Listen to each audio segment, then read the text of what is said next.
welcome to a very special session of G'day Sharm El-Sheikh, because I am with my family, my WBCSD family.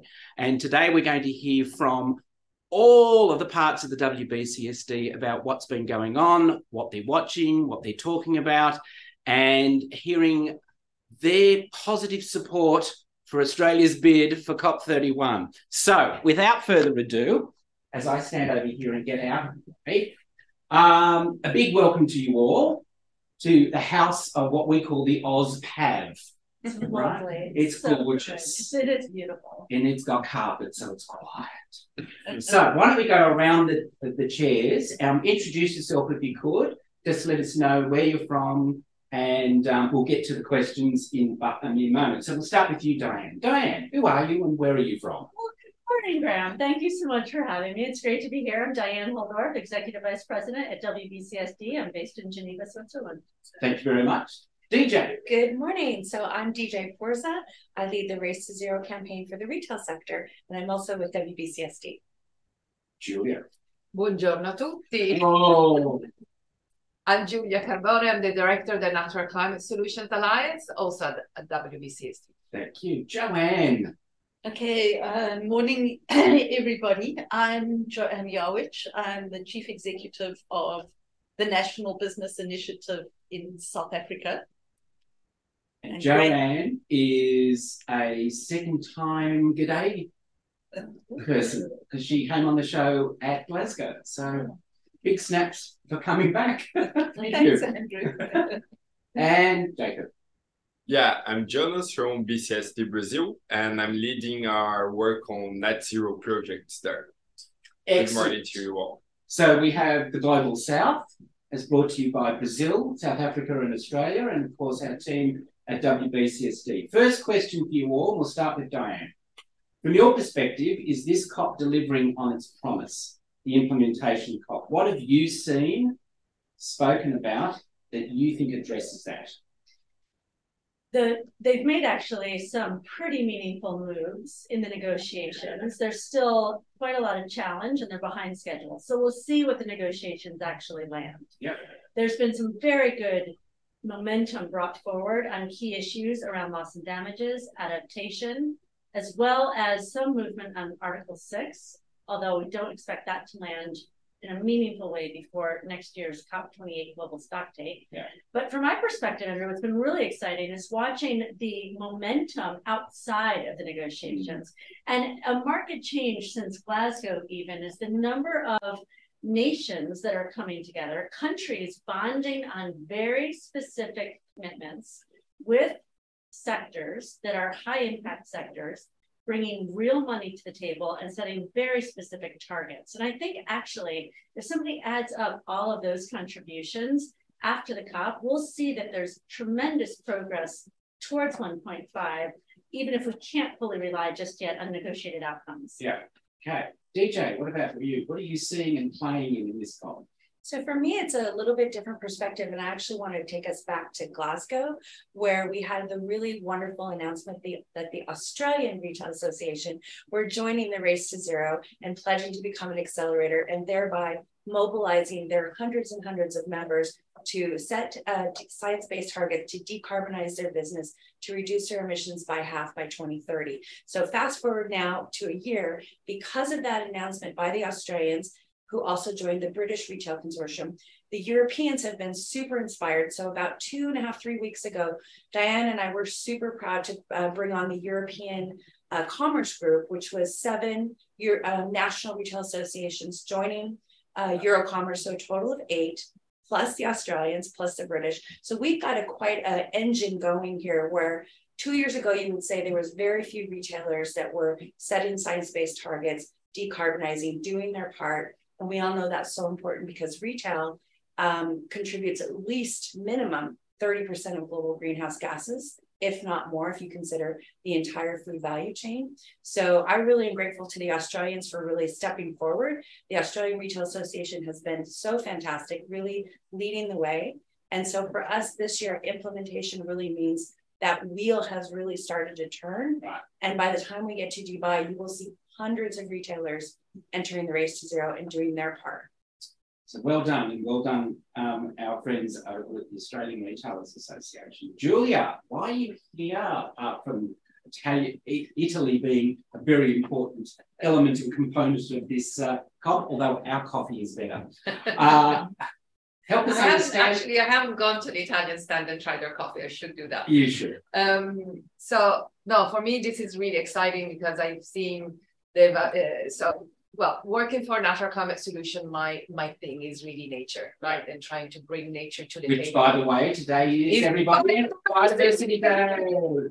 Exactly. So it's really creating a momentum around the importance of nature in solving the climate problem, and also making sure that there is a clear link. It's not about solving the problem, but also how much climate has an impact on nature is one of the biggest threats to biodiversity. So I think now the two communities are really coming together, and it's really, really important that this also continues for COP15 in Montreal, because these two aspects, are so closely linked. Then in addition, I see a real progress in the discussion about financing nature conservation through climate, and the discussion about the voluntary carbon market, which is also what I work on, and the importance of making sure that we do this with integrity. But it's possible. And I think there is so much more progress and peaceful conversations around how do we do this with integrity rather than saying, no, we don't want to do it at all. So that has been my role, bringing businesses, bringing the NGOs and the solution providers to the table together, making the point that we can do this with high quality. And, I have also worked with a lot of the business association, and actually we just talked about it. We are going to do a session next year for the Australian members. I have done actually a session for the Brazilian members, a few weeks ago, to really help businesses understand where to use natural climate solution credits in their journey to net zero, and how to use and how to choose with quality. Thank you. Let's now move to the south, and Joanne. Very much implementation kind of started last year in South Africa, and the announcement of the US and the support of the EU, and that's been ongoing. So, Joanne, give us a sense of where South Africa is at this COP in relation to its Just Transition partnership with its developed nation partners, and what it wants out of this COP. Okay, thanks. Thanks, Andrew. And I really need to say welcome back, Australia, and more importantly, welcome back, Brazil. Yes. Because with Brazil back, the impact for the world is so huge. So we are all so pleased. So South Africa signed this agreement the agreement was made in Glasgow last year with the IPG, the International Partners Group, and we agreed in that partnership to basically try and reach the most ambitious level in the NDC with support. Yeah. And part of that was to put a plan on the table, an investment framework for the use of the $8.5 billion that was offered. Mm-hmm. So I've spent most of this year heading up the secretariat that has written the investment plan. I am so pleased to say that we came to the COP with an investment plan that our president handed over to the IPG last week, Monday. Importantly, that plan is not an $8.5 million plan. It is a $98 billion plan. Okay. Because what we did was to say, well, here's $8.5 billion, but over the next 5 years, what do you have to do in our economy to get us onto the kind of trajectory that we need to get to the bottom of our NDC? And that is a $98 billion plan. So we have a large financing gap to fill. Yeah. And going back to the COP, there's a lot of talk, and I am quite worried that on Wednesday in the COP, we are only starting the ministerial engagements. And I don't see that the finance necessarily is going to be put on the table. I'm hoping I'm going to be proved wrong, because I think that's essential to a good outcome for this COP. Well, I'm glad you raised finance, because we heard from our minister last night at an event that the Australian government's been invited by the COP president to actually lead some of the negotiations around climate financing. Now, we've been brought back into the tent as a country to play an active role. So with what I know about our minister, he will make all attempt to try and get some outcomes on that. But I guess, as you say, Joanne, one of the most exciting announcements is the change of political leadership in Brazil. And we're just hours away from who's coming? Brazil? Yeah, President-elect Lula should be here in the room today. Right. Well, not this room, but this room. Yeah, I tried, people. Okay. So what do you think that means for Brazil and for the negotiations? Well, for the negotiations per se, there may not be a direct impact because it's a change of government, but the new government takes office only on January. So I think it's more a presence here for the non-state actor side of COP. But I think there's a lot of expectation towards some announcements he may make here, either from his team taking care of sustainability issues, or maybe even some new pledge. So let's see what happens. And the Brazilian pavilions should be very full today with his presence here. A lot of celebration, I suspect, on the Brazilian pavilion, which is only a hop, step and a jump from the Australian pavilion. Okay, everybody? Now, why do I tell you that? Because we are the epicenter of this conference. Okay. Let's get to the next question, and that is 27 COPs so far, and the most number of people that have ever come to a COP, which is just mind-blowing, given that this is not a seminal COP. It's an implementation COP. But it really only still represents a fraction of business, and for that matter, the broader civil society engagement on this topic. What do you think needs to be done to get scale around some of these solutions and actions? So I might go back the other way. Thoughts, Brazil? Very interesting question. On scaling, I think what we're exploring at BCSD Brazil is how we can make broader coalitions. So that's a recent accomplishment we were very happy with, is reaching 50% of Brazil's GDP as associated companies. So I think this is a good step. Companies are showing interest to come together to the table. And also I think civil society at large is very necessary to engage even further. We just had, I think in 2 days ago in the Brazilian Pavilion, an event in which the new administration received the proposals from civil society. So BCSD Brazil brought their pledges on, and we had, I think, 8 or 9 organizations bringing their pledges. So a very activated community. And I think that's interesting to see an alignment, a lot of proposals, but a lot of common ground between them as well. So I think we should just go for it. More companies, more civil society organizations, and get this going and scaling in the speed it needs. Yeah, it's almost keep going with the activity plus and do it quicker.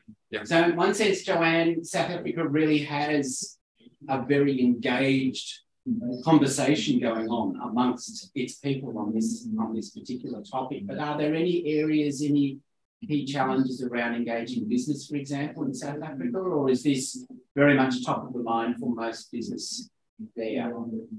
Okay, so Andrew, we've spent the last 2.5 years as the NPI working to. Okay, he's gone. You do carry on. No, I don't know where he is. Okay, so we've spent the last 2.5 years working on a piece of work that has set out, that asks the question around whether there are net zero pathways, net zero 2050 pathways for the South African economy. And it's an evidence-based piece of work. And as a result of that, we now have net zero pathways for the 10 key economic sectors of our economy. And in those pathways have been led by the work done by a coalition of around 30 CEOs that come from right across the economy, including all of the highest emitting sectors. And that work has enabled, the business community to buy in to net zero 2050 in a very focused way. Secondly, it enabled business to stand solidly behind government on a more ambitious NDC. And thirdly, it enabled business to be able to start to find its role in the just transition and to look at the business responsibility to broader society. So I think we come into this COP in a really good space. So maybe I can add, I think the coalition is an amazing opportunity to really bring businesses together. I mean, this is why I joined WBCSD, because I love to be behind coalitions, and I think it's the power, you know, of the collective voice.